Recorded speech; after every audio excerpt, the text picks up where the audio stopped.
Okay, great. Um, Thanks for having me and US Hackers. It's a joy to be here. I was attracted to this talk because I was actually at about a couple of weeks ago at the Women in Tech talk as well. I like to support these things in computing because I think there's a good connection between computing and health, or else I wouldn't be here. It's been driving my career for the past 6 years. I'm going to talk a little bit today about how HCI and health are connected. And HCI is one of the subject areas in computing. It stands for human computer interaction. But first, let me do a little bit of introducing. So that introduction is really nice and short. It's perfect. But this is my training. So I started in psych and technology, and then I went on to HCI. It just naturally evolved. So I trained in HCI, but with this very specific flavor of human-computer interaction that is a design influence methods. And this was in Indiana University in the US. And then after that, I joined this place called the Telehealth Core. It's now called the Patient-Centered Digital Care Core. And in this space, what we do is we look at the range of types of interventions that we can create with digital health, from preventive care, curative care to palliative care. So quick one, preventive is basically trying not to get sick. Curative is trying to get you better if you're sick. And palliative care is comfort care when you're so sick that other kinds of cure are not available to you. Okay, so we have the range, and these are the two main grants that we've been working on. But I think maybe this is on everybody's mind today. What's happening to the market? Who's spending? Where are my jobs going to come from? And I suspect, is everybody here undergraduate? Undergraduates? Graduates? Okay, a couple. Okay, so I think it's on your mind. Interestingly enough, health is actually really one of the growth areas, and especially digital health. And what you see here, if you can see the subsegments, does it describe it? Yeah, okay. So you can see that telehealth care, mHealth, digital health system, healthcare analytics are the subsections. And you'll see, interestingly, a very mundane space is taken up by telehealth care, which is things like monitoring products, blood pressure monitors, and then we all get into the more fancy things like continuous glucose monitoring and then AI-supported data and analysis. So this growth is driven by interest in telecare, but also in aging populations, which I'm going to talk about a little bit. Um, and there is a growing need for cost-effective solutions over time. So I think that's sort of where this comes in. And the recognition that health and HCI are closely connected is perhaps this is another piece of example. So health and HCI is going to get its own conference. My main conference is the Human Computer Interaction Conference. It's coming up in Yokohama next. I'll be there and we'll be running this workshop. And this workshop is basically the launch workshop for the HCI and health version of Kai for 2026. Yeah. Okay.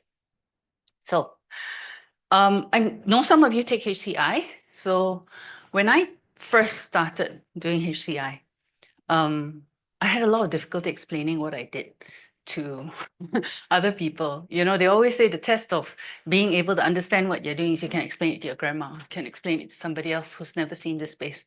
And one of my favorite ways to talk about what is HCI is building a better button. So my entire life, my entire job, I just think about a better button. The official definition is there: multidisciplinary field, design, evaluation, implementation of interactive computing systems, specifically for human use. And I think it's where when we talk about human use, is where things get very complicated, because there are many levels of human use to look at, right? So if you look at this series of buttons here, what does it tell you about human use? Like, what's the difference between this button and this button? Anyone? What's the difference between a slide and rotary? You know, this is basic. Some of you did this in secondary school. Slide and rotary. Okay, so there's one level of definition, which is the mechanism by which it interacts with the system. What else is the difference between slide and rotary? Anyone? Somebody? I saw another hand somewhere around here. No? The definition is taken away from you already. What else? Anybody? Okay. There's another level, right? So what does the slide do? Which is better button? Let's put it that way. Which is a better button, slide versus rotary? Depends on what you're using it for. It depends on who's using it, right? It depends on whether the person has a finger. Right? So all those sorts of things start to come into play. Then it also depends on what's the system you're trying to make. What's it supposed to do? Is it really important for it to have so many levels? Perhaps all you need is just an on-off switch like this one, right? Then you start thinking about, okay, well, it depends on what they're doing with it, depends on what the human wants, depends on what the human's trying to achieve, depends on what the human's thinking the system can achieve, right? So that's where HCI gets really interesting as well. So it's concerned, generally, we want to make things more usable, we want to make it more effective, and also we want to make it enjoyable, which is a whole different picture altogether, because when you start thinking about enjoyment with this set over here, then there's so many other things going on, right? It's like picking a different type of keyboard, a gamer keyboard versus a work keyboard and things like that. Okay, so to be summarized, when we think about HCI, we think about cognitive issues, we think about what's the social issue, physical aspects, emotional aspects. We're also running a workshop at KAI this year on affective interactions, so feelings and interactions, and that should be interesting as well. But what I want to show you here is a very, very simple example, very straightforward example of why HCI matters. Okay, so before I tell you what this is about, let me just play you this little video. And you tell me, for this interface of oxygen, which number should go here and which number should go here. Okay.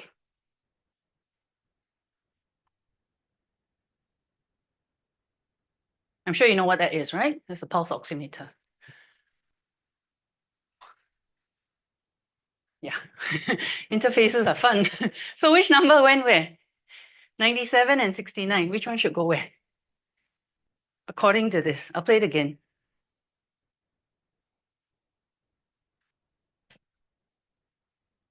Okay, 97.55 now. Which one should go where? Yes, 97 should be on the left. 97 should be on the left. Okay, so number one, this interface is not too bad, right? But then you have to realize where this is being used. This is a pulse oximeter. What it does is it measures your oxygen saturation by putting it on your finger, right?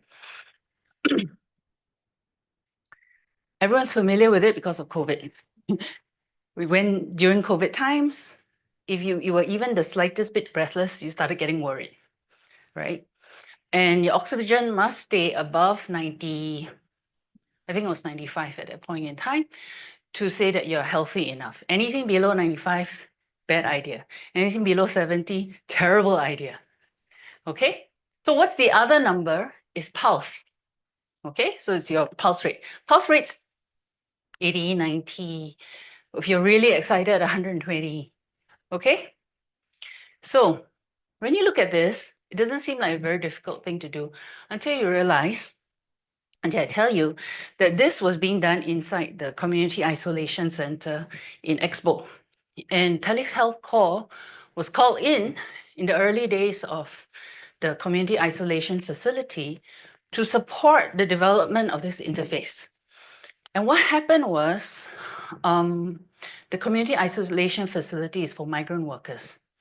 These are people who came to Singapore, went to the dorms, got sick in mass numbers, and then had to be isolated somewhere while we figured out what the heck this disease was.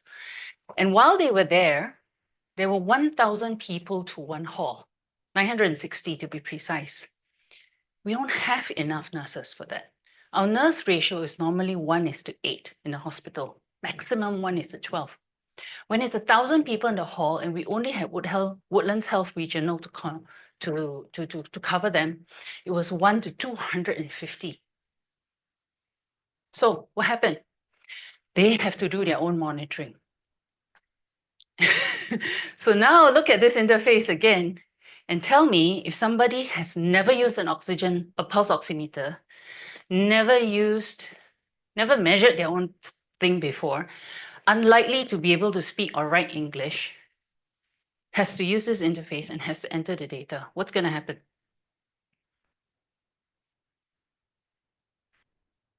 Okay. And that switch, because the interface likes to jump around, it's like we don't know how to tell people what to do, right? So if you switch this, your pulse, your oxygen saturation becomes 80, all the nurses are going to push the red button. Okay? And we can't have that in a hall of 1,000 people. We can't. We just can't respond to them all. Okay? So what do we do is in this facility, we started to design at a very rapid pace. And this study was documented in 2021, and it was in this disrupted context. And what did we do? So let me quickly switch deck. I didn't merge the decks. So let me show you what happened.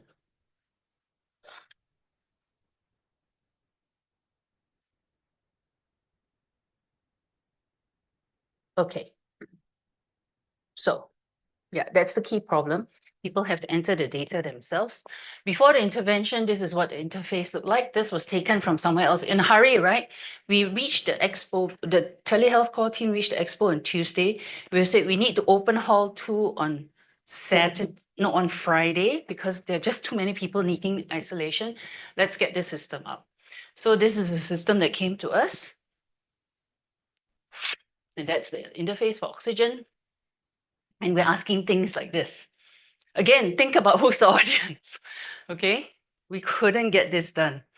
So after design intervention, what happened was we design. Tuesday we design, Wednesday we design.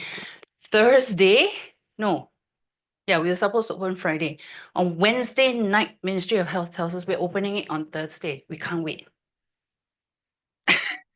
So on the last day, we're running around the halls, putting the things into place, putting the machines into place, putting the instructions into place.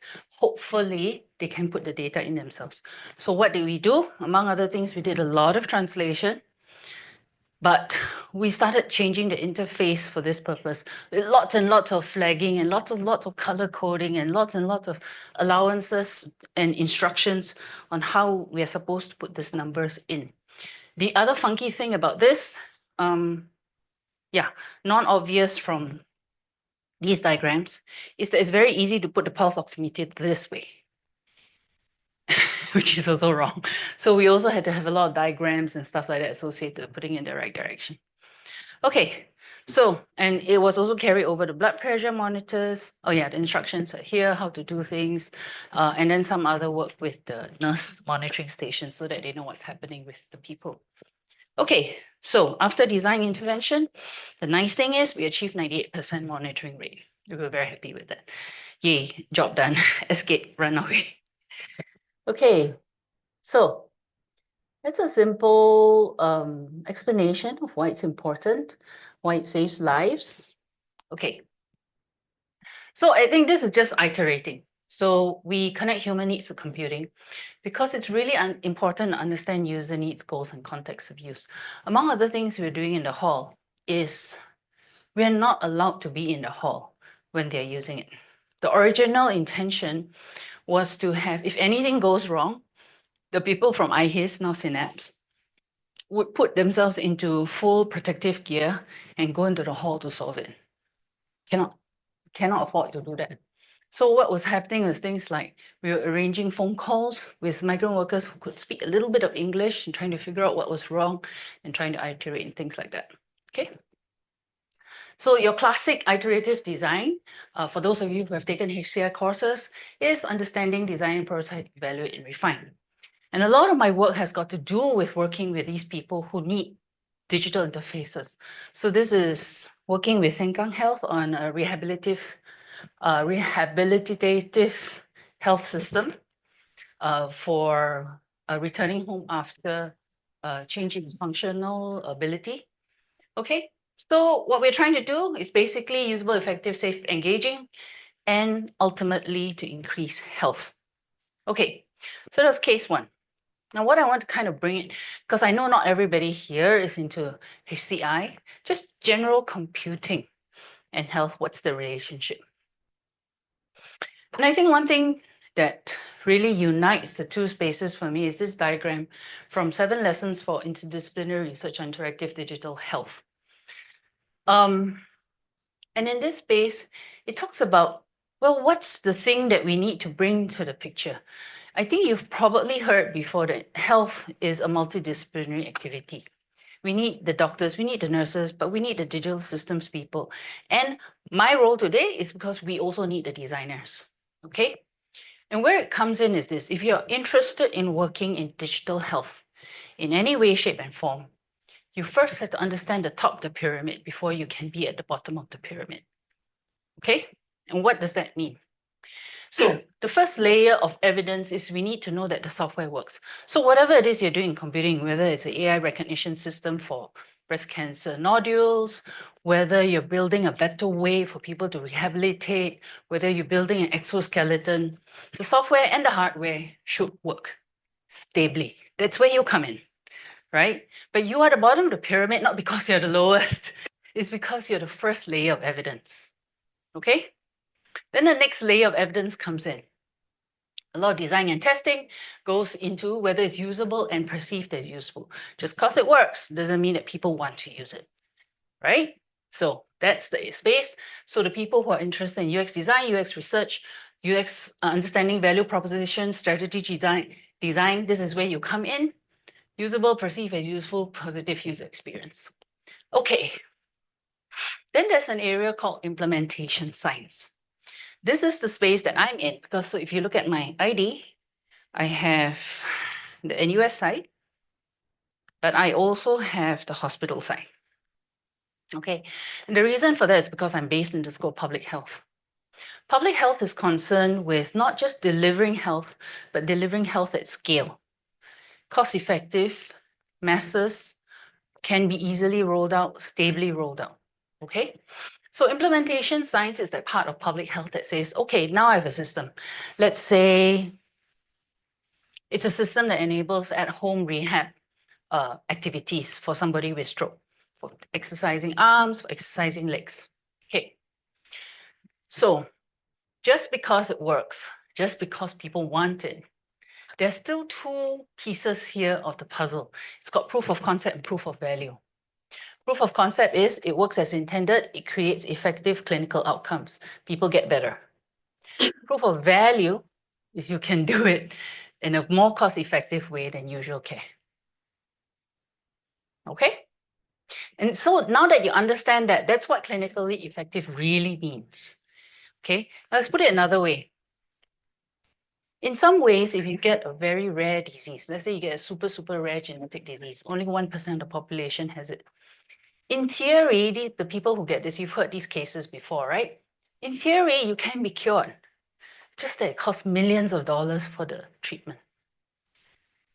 Unfortunately, that's not public health. That's a unique, rare case. We cannot afford to do that all the time. So the other end of it is we need things that can cure tens and thousands of people at fractions of the cost. That's the important call.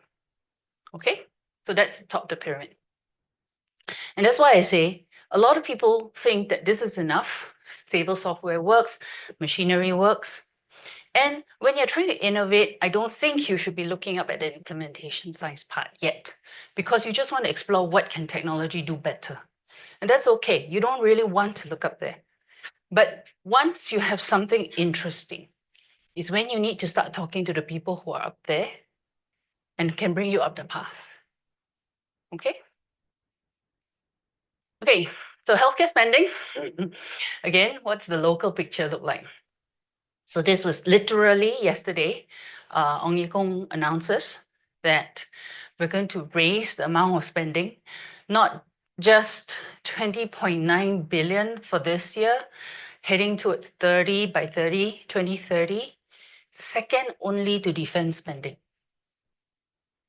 Okay, and where is they spending it on? Medical science, technology, improve basic healthcare driven by an older population. So that's the point I'm trying to make. Okay. Okay, so how does that work in a more practical, less adventurous, expo-based approach? Okay, so I'm going to share with you now a pretty mundane, everyday type of case where the work of somebody with HCI or user experience research can improve the quality of care and save money. Okay. Some of you may have seen this. I've actually presented this in information science before. So gestational diabetes is a case where women who are pregnant are more inclined to develop diabetes associated with pregnancy. That's because the hormones increase the insulin resistance, okay, pregnancy-related hormones. Top of the pyramid, clinical effectiveness first. Let's look at the top. Today, if you go in, there's a test called the OGTT, oral glucose tolerance test. At 24 to 28 weeks out of 40 weeks of pregnancy, you get tested. Today, you go in, you wait 1 to 2 weeks before you can see a face-to-face education with a diabetic nurse. Okay, followed by 3 visits, and then delivery and postpartum OGTT test. So after pregnancy. When we went in, we looked at how they run the class. We looked at what app, a certain app they were using called a smart GDM. Look at the quantitative analysis, when people were monitoring their blood sugar, how often were they doing it. Then we built a patient journey. The patient journey looks like this. So 24 to 28 hours, 28 weeks into the pregnancy, you're told, oh, you need to do a test. Then you wait 3 hours after drinking about close to 1 liter of sugar. Sugar water. Okay, and then so you wait 3 hours, and then if you fail, nothing happens. 1 to 2 weeks before you actually get to the diabetic education session. Why? Numbers. Takes very long to arrange. There's a queue. Okay. And then after that, you're supposed to monitor. If you monitor and your blood sugar control is good, you go to normal care. If not, you go to escalated care. Okay. And in the session, so without thinking about it, it's very obvious that between here and here is all anxiety because you don't know how to cope. You have a baby that depends on you and you have no freaking idea what you're doing. What you're doing is wrong or right. Okay? So at this point in time, a lot of anxiety before you get to the session. The session itself is broken down into this: education, glucose monitoring. They teach you face to face. How do you prick your finger? How do you do the blood? You know? And then another face-to-face is a dietitian. Very long, very repeated, a lot of work. Okay. The number one thing we noticed after this is we told the clinic, look, you don't need to wait until here to introduce the app. You should introduce it here. The moment you're told that you're going to take an OGTT, the app should start coming in. We should start educating. We need to flip the clinic, told them. Flip the clinic so that there's no need for all this. People already have information in hand. When they come to the DE session, you can throw this away, you can throw this away, and spend time on this and this, which is where the most appreciated components are. Okay, so taking that recommendation on board, we're working with the clinic now to turn gestational diabetes into a digitally supported clinic where on screening you get the app. You still have to wait, sorry, queues are queues. Okay, you still have to wait 1 to 2 weeks for the education nurse. But then you can actually, because the app can help you monitor, you can drop 1 of the visits. That's a saving of cost and time, right? Fewer people in the queue, fewer people who need to use the specialist. Bring it down to 2 instead of 3 before the actual delivery. And then the final part is, because they already have the app in hand, we can take care of them postpartum as well. Okay, so that's a very mundane example, but you can see that if you spend time to understand who is using it, you can actually improve the quality of the buttons. Okay, so I'm going to leave you with 3 trends that I think of a lot. It's not exhaustive. I'm no strategist or business consultant, even though I do that sometimes. But I think these are the 3 things that I think will occupy us for a while. The trend in computing is personalization. So we want things not just personalized to every particular patient. In fact, the more I learn about sicknesses, the more I realize that even though we call it dementia or we call it aphasia, actually there's very, very many subtypes. And every patient really has a unique combination of that. And treatment should be personalized. Now, mass personalization is very difficult. Mass personalization now has been linked to precision medicine. So precision medicine is the space of medicine is very biomedical, and it's the idea that your unique biomedical makeup decides what kinds of treatments work better with you and not. Okay, so the most obvious thing is in cancer treatment, because depending on the type of cancer that you have, you can precisely target, or whether your genetic makeup responds well to that treatment, you can precisely target that particular cell in your body. Okay, so I think computing, because of models, is very popular here right now. But I think there's a lot of work to be done connecting the two things. Okay, that's point one. Point two, prevention is empowerment. So preventive health, I think, is the other space that's super important. We not just want people to, actually, the best health is just don't get sick, right? It's just that idea, right? And hospitals are there because we fail on don't get sick. Okay, so a lot of work has been done in empowerment. My other project was actually on intrinsic motivation in health and preventive health, for example. So I still think that there's a lot there to be had, and the connection to mental health is really critical here. Okay, the final thing is thinking about proactivity in your work. So if you've done anything health related, whether it's an X-ray project, whether it's an imaging project, whether it's a robotics project, take a little moment to think about what the future healthcare burden will be with respect to this project, right? Not today. Today, we know what the healthcare burden looks like. In the future, how are we going to deliver care? What trends are going to affect it? I can't give you an exhaustive list, but what trends are going to affect it, right? And think about the problems that you're solving today, whether they meet something that's going to happen predictively in a 10 to 20-year horizon.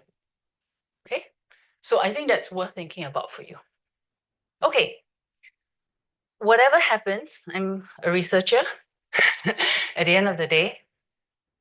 And researchers are super interested in tensions. So a few weeks ago, I was invited to a demonstration of a home monitoring system, a lot like this. This is the one inside one of the Behance interfaces. I just 2D this interface. But most of the interfaces look something like this. What you see here is home monitoring. We have our elderly at home. We want to make sure they're doing okay, right? We have cameras. We know when doors open, we know temperatures in the room, we know when people fall, we know when people get up, we know when people go to the toilet, things like that. But these things are in tension. If you look at this interface, can you imagine this in your home? Why don't you like it? What's the objection? There's too much happening. Who's looking? Right? What else? Do you want people to know that you have music going on called Sing in the Rain? And that your lights are all on except the bedroom. Why? Front back door open but window closed. Do you want people to know that? If you don't want it, how come the old people need to know it? Need to have it known, right? And so these are the tensions. So for example, these are some of the tensions in just a survey. What people don't like. Yeah. So if you're called to health and HCI, if you're called to health and HCI plus research, I would say that this is sort of where you need to think you are. This picture of school computing, I found it on the internet. So I want you to take away from this that HCI focuses on the interaction between humans and technology. That user-centered design is fundamental to creating effective health technologies. Computing undergraduates actually do have a really strong role to play in this field. So if you're interested, look at all the people who do HCI in this faculty. I know a few of them. Look at the research opportunities. There are opportunities that are not just restricted inside computing. There's a bunch in engineering, iHealth tech people. There's a growing interest now in Division of Industrial Design as well. So I'm a part of that as well. I'm working with them on future of care work. And look for projects. If you're interested to work with me, you may. I do have some summer internships coming up, but I haven't written up. I told myself to do it, but I didn't. So I haven't written up the job description yet. But if you're interested, drop me a line. That would be this here. Okay. Thank you for your attention. If you have any questions, I'll happily take them. And what I'm going to do is I'm going to leave this picture up here for you to think about when you think of your questions.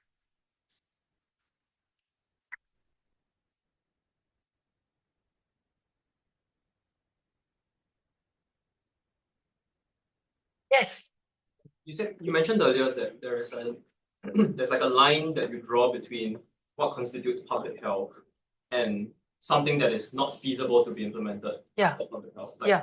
So where is this line being drawn, let's say in Singapore or in the world? And like who draws this line? Is it just solely based on the funding? Is it based on global health epidemics or whatever? Like how do we distinct like how do we find this line? Very good question. It's an excellent question. I think that the easiest answer is funding, right? How much does it cost to deliver this particular intervention, right? When I first started in digital health, I kind of assumed that any kind of digital health intervention had to be better than what came up. Fact of the matter is, we don't even aim for better. We aim for equivalence because the moment you use something in digital health, your scalability explodes, right? So as long as you do no harm, right, and you get the same effect, it's considered good, right? So that's the question answer number one. But there's another line, which is what other things affect the funding question, right? When can the funding line change? And I think the expo is actually a really good example of that. So little known fact, we blew a lot of money on the expo and the COVID response. You know that, right? Where did the money come from? Do you know? Any idea? Besides government. Government, of course lah. What else? Okay. There was a huge ton of money that came from Temasek Foundation. They bankrolled the beds, they bankrolled, I showed you the picture just now, right?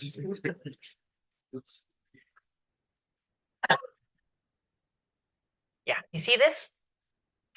Mattresses, beds, cupboards, devices, things for this hall, all Temasek money. Okay. Till today, there is a stash of blood pressure monitors and the oxygen saturation monitor hidden in stores in Singapore. They're slowly being passed out for free to everybody. Okay. So the answer is the line does move. Urgency moves the line, of course. Luckily in Singapore, we have some money to do this. But it also tells you that big sponsors will move the line. Yeah. So certain interventions receive more attention because pharma is interested in it. Certain interventions receive more attention because some billionaire somewhere has decided that's the future, right? So yes, it can move. But that's the world. Generally, that's the world for everything.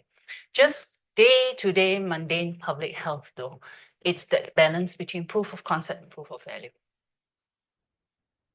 I've had this, there was this, it makes me think about this stroke rehab system. There was this really lovely stroke rehab system that was proven very effective.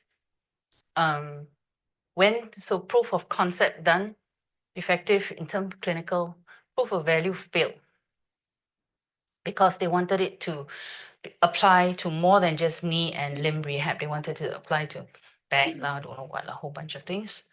Went to proof of value concept, even had a company to do the spin-off. There was funding, still died. So things happen. Yeah. Great question. Anyone else? Any other questions? Yeah. Are there any any findings you've had that are like sort of counterintuitive or like remarkable in that sense? All the time. All the time. Yeah.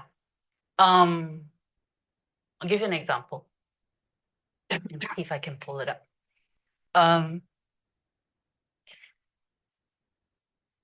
Okay, let me see if I can put it.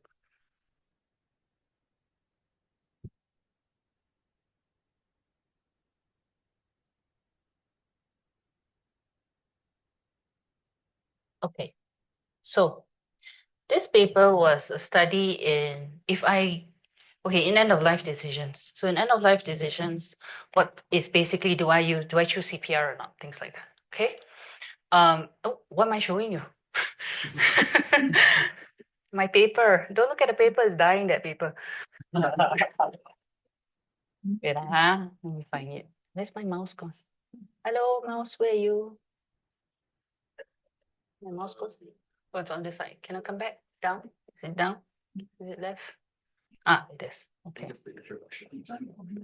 Better. Okay. So this paper is in this space called end of life care. And in end of life care, what we did was we said, okay, you know, a lot of times the decisions are made by everybody, ideally, but a lot of the times it's made by the doctor, a lot of times it should be made by patient. Very well studied area. Decisions made by the caregiver, not very well studied. So if I want to make a digital caregiver facing tool, what does it look like? That was the basic premise of this paper. Okay. And what we found was we gave these caregivers a bunch of interfaces and we asked, so what do you like? What do you want? Right? So this kind of research through design study showed them a bunch of interfaces, different ways to make decisions, different kinds of prototypes. I know this is a very long story, but to give you background, to give you an idea of how unexpected this was. People were not sure what to do, it was burdensome, were burdensome, some were easy, good things, bad things, but these interfaces. Okay.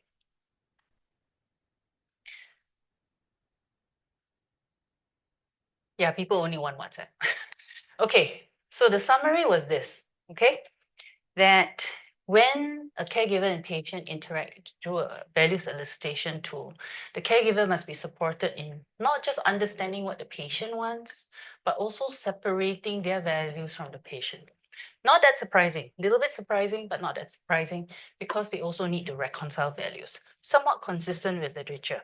That means I may not agree with what the patient wants and I need to be able to put it together. Okay, then when they deal with other caregivers, we also see that they need to share information and build consensus. But the part that surprised us was that these caregivers must first overcome what we call their gatekeeping activities. So in the beginning, when we built this interface, we said everybody needs to sit down, everybody needs to talk, they need to communicate more. Then when we talked to a bunch of caregivers, we changed our position and said, you know what, this caregiver is going to gatekeep. They're going to decide first, is this interface safe? Is it what I like? And even if it's not so safe, they're going to think about what kind of utility.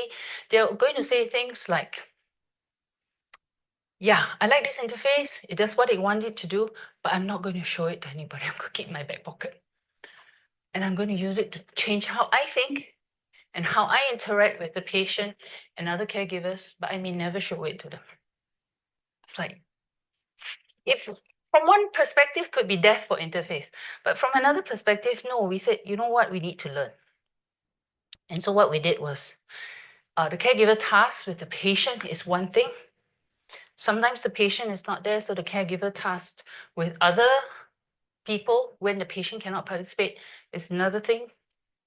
And then we need to stage our delivery. Digital tools should have a background aid situation just for themselves, safe, exploratory, can ask difficult questions. And then only finally you get the collaborative and deliberative features, but you don't have to offer them. Yeah. So that's an example again of something unexpected that we came across. We said, oh, okay. We have to design it differently. Yeah. Great question. Yeah, so many things are unexpected. That's why I like research. Oh, diving, sorry. Okay, go back here first. Anything else? Mm-hmm. Any last questions? I have one question. Sure. A lot of the solutions you've mentioned are like related to digital interfaces, but I'm sure a lot of older folks don't really like having to Oh, go yes. to a digital screen, right? So how do you, I Oh. guess, bridge that gap and like minimize the amount of exclusion for like these groups of people? Excellent question. Two things. So I have a history of working with the most difficult group, which is people with dementia. And in terms of cognition, that's really, cognition is broken basically. And in that very, very extreme situation, I turned to caregivers because I thought the caregivers were a good way to um, overcome the issues with the interface. But I suspect that many of you will have projects that are older adult related. Um, Partly because older adults have a lot of accessibility issues, partly because they have usability issues, and so it's a good challenge for students. But I urge you to think about older adults from what is called the life cost perspective. And we have time? Yeah. Okay. Give me one sec. I'll pull up another diagram. Uh, Something clock. There you go. Do I have it? Do I have it? Yes. Okay. Okay. So when I had this question in my head as an early PhD student, I did my PhD here, by the way, in school of computing. Um, as an early PhD student, I asked myself, what am I really thinking about? When I want to design for older, so I always had an interest in designing for older adults. When I want to design for older adults, you look at the literature. There's one image of older adults. Cannot. Cannot use buttons, cannot use this, cannot do that, cannot do this. Interface problem, I cannot see, hand cannot touch, things like stuff like that. Then there's the countering critical papers who say, why are you so ableist? Why are you thinking about disabilities in me? What about the abilities? Older adults can use computing too. How many of you know people who can use WhatsApp like a monster? Correct? So what's happening there? How come all these pictures don't belong together? And the answer is this. We tend to think about older adults as one lump, and one unchanging lump. But what I encourage you to think is that older adults can be divided, or the whole world can be divided into older, younger. Let's say that line is 65, age of retirement, then well and unwell people. Okay? And general HCI is typically with the well and younger. So those of you who work with labs, you'll see that you test with computing students. After computing students, NUS students. That's the well and younger community. Okay? But when you start talking about older, then there's the excess and disability people, or just congenital disabilities throughout life. Okay? Then we start talking about well but older. There's a group. They're old, but for some reason they're very well, right? And then when we build technology for them, we talk about maintenance and compensating activities. Yeah? But they really are old, cannot take care of themselves. Okay, and what's that line? That line is what they call the IADL. So this is a term from public health, instrumental activities of daily living, things like driving, banking, need help. Okay, not terrible yet, but that kind of help. And then your technology starts to be talking about things like cognitive orthotics, things to help you remember things, rehab technology, telecare, because they cannot move. It's not that they're so sick, they just cannot move around so easily. Okay. There's another line, it's called the ADLs. This is activities of daily living. There are 6 of them: bathing, grooming, transferring, toileting, things like that. Okay, 6 of them. Any loss of one renders you as disabled in Singapore. So lose one, you can get access to disability uh, subsidies, for example, in Singapore. And that's when I started looking at the caring people. That's when I started looking at this bunch the most. Okay, so to your answer, when you're talking about, well, how do I design for older adults? My answer to you is, which older adult are you talking about? What is their difficulty? What is the challenge? That's number one. Number two thing is this is the ideal lifespan. The ideal lifespan spends lots and lots and lots of time in wellness, has a very, very short period of morbidity, quickly die. Okay? The non-ideal lifespan from a public health perspective is when you have a relatively young transfer into disability and you spend many, many years in disability. Okay? And we want the green. We want to push to the green. Okay? Here's one thing to look at here. So my first point was which older adult. Second point was when are you talking about? Because can I borrow this? I have another diagram that has it, but this one, never mind. Think about it. Today, you guys are here, right? I'm here. Okay, but you guys are here. 10 years, 20 years, 40 years, 50 years, you're here. Okay? And when someone like you grows old, what kind of technology do you have?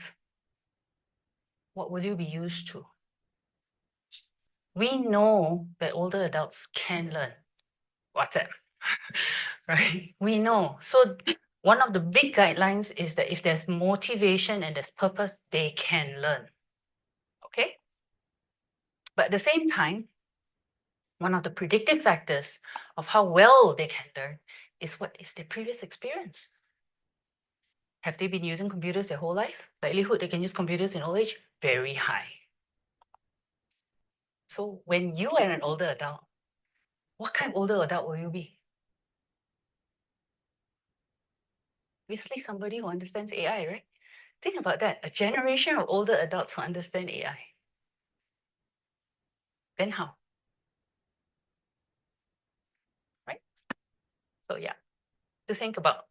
I have a little tool for this. I haven't launched it yet, but I have the little tool that makes little persona cards for older adults by cohort. And I think it's quite useful. Okay. Any more? Okay. If not, if you're interested in HCI, let me know. If you want to talk, let me know. Thank you.